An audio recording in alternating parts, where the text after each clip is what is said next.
Атыраулық оқушы мобилдік қосымшаның жаңа түрін ойлап тапты. Бибараз Гилаш қаладағы химия, биология бағытындағы Назарбаев зияткерлік мектебінің 12-ші сыныбында оқиды. Ол шығарған шаңырақ атты мобилді қосымша еріктілердің жұмысын жеңілдетуге бағытталған. Яғни бағдарлама арқылы қатысушылар бір-бірімен танысып, ортақ келісімге келіп, түрлі жобаларды ұйымдастыра алады. Айтпақшы, сервиске еріктілерді іздеушілер де тіркеле алады. Многие спрашивают меня, зачем я создал это приложение. Көпшілік WhatsApp, ВКонтакте тұрғанда бұл қосымшаның қандай ерекшелігін айта аласың деп сұрайды. Ал бұл сервистің артықшылығы қауіпсіздігінде, яғни мұнда болатын іс-шараның қайда өтетіндігі көрсетіледі. Сонымен қатар ұйымдастырушыларды да іздеп әлек болмайсың. Ықылас еріктілер клубының мүшелері мұқтаж жандарға киім-кешек жинап, ауруханалар мен балалар үйіне апарады. Келесі жылы жұмысымыз тіпті көбейеді деп үміттенеміз. 2020 жыл еріктілер жылы, ал шаңырақ мобилді қосымшасы біздің жұмысымызды жеңілдете түспек дейді олар. Осы жоба арқылы біз өзімізге көп пайдасын ала аламыз. Себебі осы арқылы біз еріктілермен жүздесе аламыз, еріктілермен сөйлесе аламыз демек, біз өзімізбен тәжірибеміз алмасамыз деп айта аламын.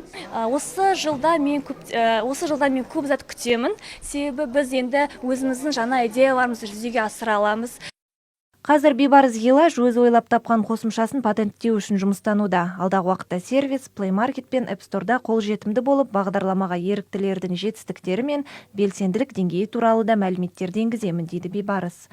Күнайым Сәкен, Арзу Қараш, Фархат Тажибаев, Каспиан Ньюс.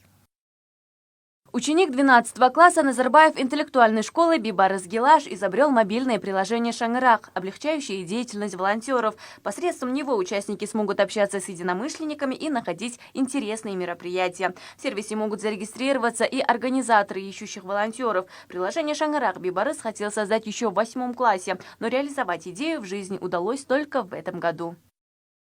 Многие спрашивают меня, зачем я создал это приложение, ведь есть WhatsApp, ВКонтакте и так далее. Но главная суть данного приложения в том, что каждый пользователь находится в безопасности.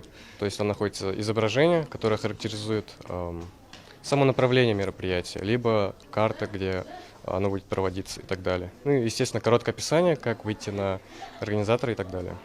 Ребята из волонтерского клуба «Ықылас» постоянно организовывают сбор вещей нуждающимся, посещают больницы и детские дома. Они рады тому, что 2020 год объявлен годом волонтеров, а приложение «Шаңырақ» станет для них удобным средством общения. Осы жоба арқылы біз өзімізге С помощью приложения «Шаңырақ» задача волонтеров упрощается. С единомышленниками будем на постоянной связи обмениваться опытом. От года волонтеров мы ждем больших изменений. Сможем реализовать свои идеи. Сейчас Бибараз работает над получением патента на свое приложение, которое в скором будущем будет доступно для широкого применения в Play Market и App Store. Юнигений планирует расширить зону применения своего приложения. В нем будут отображаться достижения волонтеров и уровень их активности. Арзу Караш, Фархат Тажибаев, Каспиан Ньюс.